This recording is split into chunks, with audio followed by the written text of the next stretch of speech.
Hey guys, so today we got to work on the old Montgomery wart again. I was out mowing last week with it and lost the clutch. The linkage came loose from where it connects to the clutch pedal here, and this is what happened. This piece right here broke, as you can see. So I got a new one. I actually bought two of them, so I got one extra one.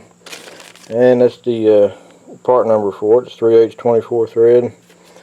And this video ain't gonna be a step-by-step video, but just kind of showing you what I got to do to maintain an older mower, just some of the common problems you run into.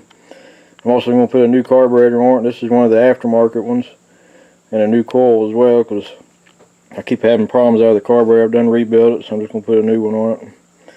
But I just wanted to kind of show you what I'm dealing with on the old mowers right now. So let me throw this on, and we'll be back in business.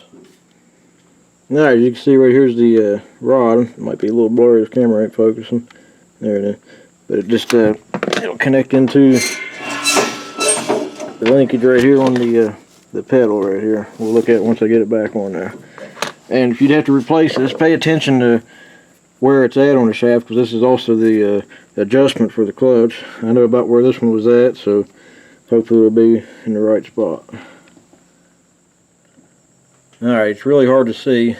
You can see the new shiny part with the clip in it right there. That's where it connects into the clutch pedal. You can see it better there. But that's all it needed to fix it. So it'll give me the clutch and the brakes back. Alright, so next thing we're going to change the carburetor out and the coil. We'll get to that here in a minute. Alright, so that fixed the clutch, and the clutch is working better than it ever has. I think that piece has been given all along. So now I'm going to pull the hood off so we can get a little easier access to the carburetor. I also forgot to mention I got to put a new starter gear on it. The starter's not sounding too good, so we're going to fix that too. So I'm going to pull the hood off camera. Just get 2 bolts from each side and 1 bolt on each side down here in a spacer. And have to unhook the headlights, then we'll get right back to you. Alright, now we can get to everything a lot easier with the hood removed. The first thing I'm going to do is take the starter off. Some people say they like to put the gear on with the starter already on the engine, but to me it's just easier to get to with the starter off, so let's look at it here in a second. Alright, so I removed the 2 1/4-inch sheet metal screws to hold the cover in place. Now you can see the gear where it's on its way out. It's not as bad as I was expecting it to be, but that's why it's making that noise.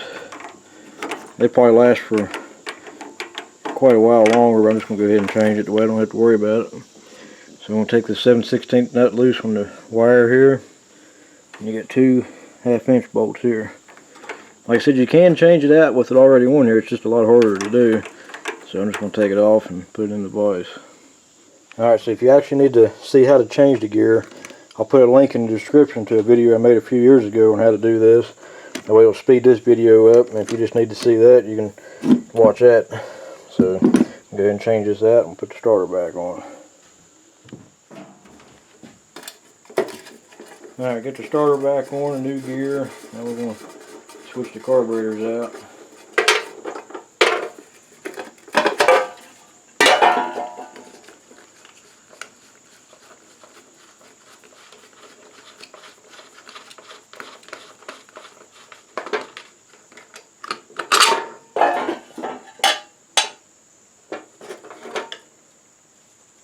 Also, when I put the new carburetor on, I'll be able to put the bolt back in this. It has been broke off in this carburetor.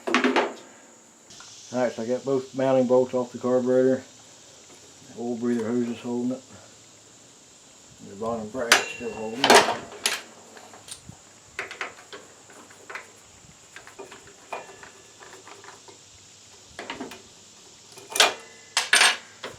And I put a manual choke on this, which hooks in here.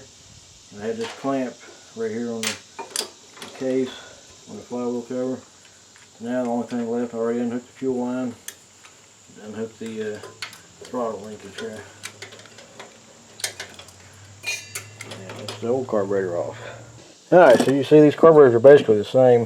The aftermarket ones don't have the fancy engraving on them for the choke and everything. I transferred this stud over for the air filter and also the fuel fitting piece, which is threads in there. And that's really all you got to transfer over.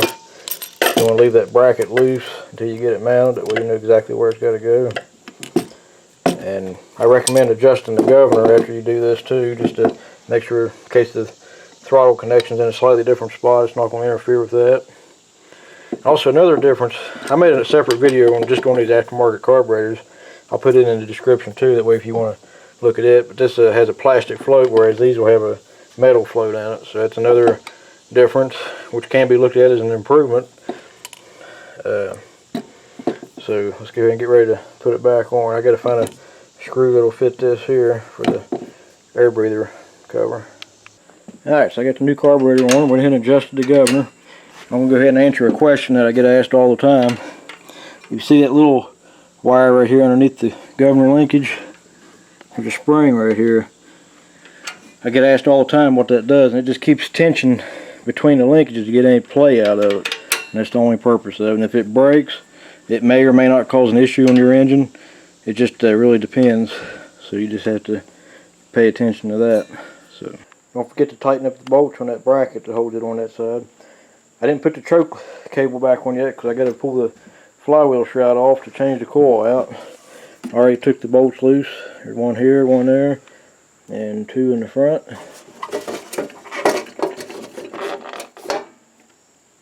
While you got the cover off, you want to make sure all these fins are cleared out, because if you get grass or dirt build up in here, it'll cause the engine to overheat. Now the only reason I'm changing the coil on this is because when you've been mowing grass for a while and you shut it off and it don't want to start back up again, that's usually what's wrong with these.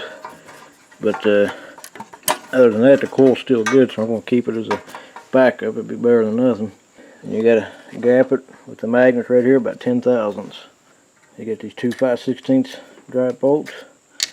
Remove them and your coil will come off like this. And that's your coil. The new one looks different, but it still works the same. You also want to file or sand the top of these posts so you get a good ground on the coil. Alright, there's the new aftermarket coil installed.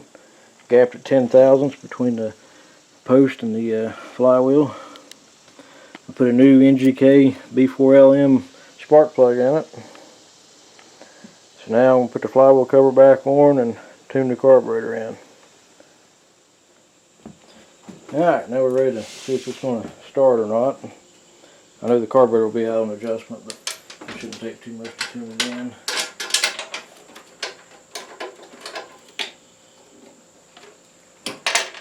Don't see no leaks or anything.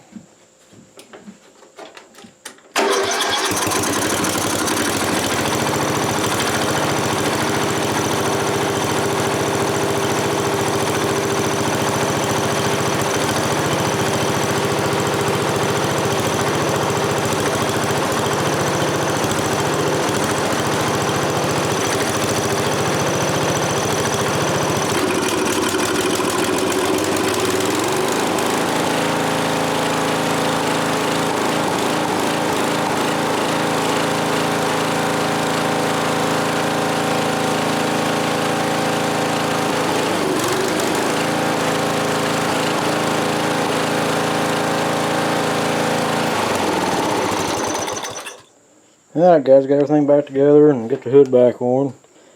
I got it tuned in about the best it's going to be for right now. So I just want to make this video, like I said, not completely a step-by-step video like usual, but just kind of showing you what I'm doing to keep the motor running. So thanks for watching. We'll catch you on the next one.